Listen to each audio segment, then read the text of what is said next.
मला तो मोमेंटम मिळाला की मी शाळेतल्या पहिल्या 100 केल्या.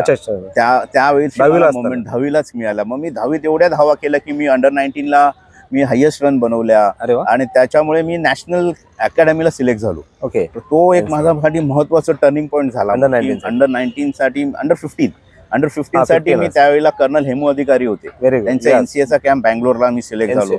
आणि त्यावेळेला असं झालं की शाळेची फायनल होती शारदाश्रम मराठी वर्सेस शारदाश्रम इंग्लिश, इकडेच बेंगलोरच होतं. आणि त्यावेळेला मला सर म्हणाले की तू कॅम्पला होतोस पण शाळेची फायनल आहे, तू कॅप्टन आहेस तर तू यायला पाहिजेस.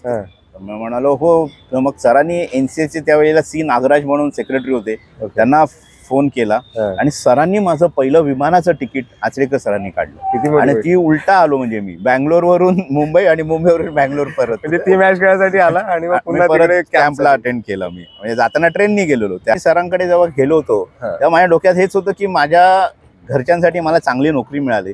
चांगली नोकरी मिळायसाठी तुम्ही रणजी खेळला तर तुम्हाला चांगला जॉब मिळेल, हे माझं समीकरण होतं. आणि ते मी 18व्या वर्षी अचीव केलं. कारण मुंबईला 18 वर्षी खेळणं इतकं आजही सोपं नाहीये. आणि मी त्या काळात पण ते जमलं, ते सातत्य होतं, सरांचे आशीर्वाद होते.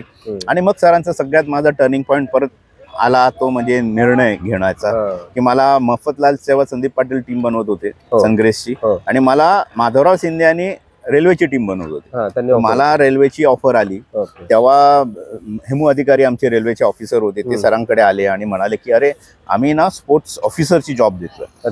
त्या काळात मला 5,000 पगार मिळणार होता. डायरेक्ट ऑफिसर पण डायरेक्ट ऑफिसर क्लास 2 माझ्यासाठी पोस्ट क्रिएट केली गेली. पण तुम्ही पहिला असाल की सरांच्या विरुद्ध मॅच केला, बाकी कोणी सरांच्या विरुद्ध मॅच नसतील नाही खेळलं. तर माझं तेच म्हटलं ना, प्रवास हा वेगळा होता की माझ्याकडे सरांकडे मी गेलो, असं अशा पद्धतीने सरांकडे गेलो.